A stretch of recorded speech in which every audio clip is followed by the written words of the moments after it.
میرے دوستو، سب سے بڑا نقصان تو ہمارے ملک میں یہ ہے، آزادی کے بعد میں ہماری وہ تقسیم جو انگریز نے کی، ایک دنیاوی نظام تعلیم ہے، ایک دینی نظام تعلیم ہے۔ ان دونوں کی تقسیم نے اس نے یہ سیاسی حربہ اختیار کیا کہ دو اجنبی نوجوان پیدا ہو گئے۔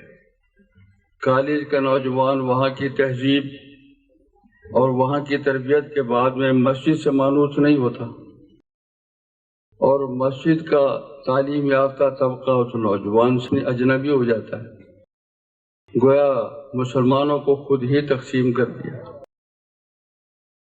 میرے دوستو، یہ چیز ہماری اسلامی تاریخ میں کہیں دو نظام تعلیم نہیں ہے۔ حکمران سے لے کر اولیاء اللہ تک ایک ہی نظام تعلیم سے فارغ ہوتے ہیں۔ یہ بڑی فکر کی بات ہے کہ ان 60 سال کے اندر ہم نے آزادی کے بعد اپنے نوجوان کو دین سے دور کر دیا۔ یہ دونوں طبقے مسلمان قومیت کے اعتبار سے رہنمائی کے لائق نہیں ہے۔ کالج کا نوجوان دین سے اجنبی، مسجد کا تعلیم یافتہ دنیا سے اجنبی، یہ دونوں اس قابل نہیں کہ اس قوم کی رہنمائی اختیار کرے۔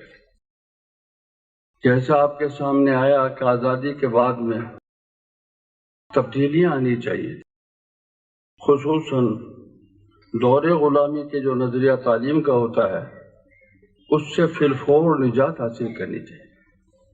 دور غلامی کے نظام تعلیم کا نتیجہ تو غلامانہ ذہنیت پیدا کرنا اور ظالمانہ نظام میں ملازمت اختیار کرنا، اور ظالمانہ نظام میں ملازمت جب اختیار کرے گا جب وہ قوم سے غداری کرے۔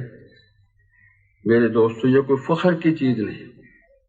اس لیے ہمارے نوجوان میں آزادی کے بعد حریت کا جذبہ، انفرادیت سے نکل کر اجتماعی جذبہ اور غلامی کے اثرات کو مٹانا، آزاد قوموں کی صف میں شامل ہونا ہوتا۔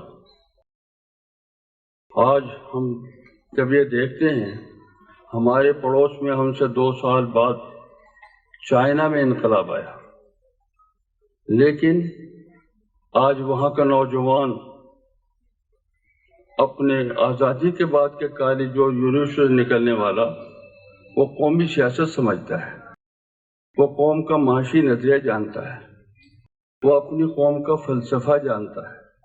آج اس میں مروبیت نہیں ہے، وہ باشعور ہے، سامراجی قوموں سے سمجھے مرغوب کرنے کا اس میں جذبہ موجود ہے۔ میرے دوستو، آج وہ قوم ترقی کر رہی ہے، آج سامراج اس سے خائف نظر آ رہا۔ آج ہم یہ دیکھتے ہیں کہ جس ہمارے اس خطے کے اندر جہاں بھی کہیں انقلاب آیا ہے، وہ انقلاب آنے کے بعد میں ان نوجوانوں کے اندر جرأت، ہمت، آزادی کے جذبہ، سامراج کی مرغوبیت، مغلوبیت ختم ہو جاتی ہے۔ آج ہم ویتنام کو دیکھتے ہیں، کوریا کو دیکھتے ہیں، اور یہ ہمارے پڑوس میں ایران کو دیکھتے ہیں، عراق کو دیکھتے ہیں کہ وہاں کی قیادتوں نے انقلاب کے بعد میں اپنی قوم کے اندر جذبہ حریت پیدا کر دیا، دلیری پیدا کر دی، رعب ختم کر دیا۔ میرے محترم سوچئے، آج حال یہ ہے، اگر امریکہ عراق میں بم مارتا ہے تو پاکستان کا نوجوان ڈرنے لگ جاتا ہے۔ اگر وہ ایران کا معاملہ ہوتا ہے تو یہ اس سے پہلے خوفزدہ ہو جاتا ہے، جبکہ ایران کی حکومت، ایران کا نوجوان سامراج سے مرعوب نہیں ہوتا۔ یہ کیوں ہے؟ اس لیے کہ ہم نے تعلیم کا نظریہ نہیں بدلا۔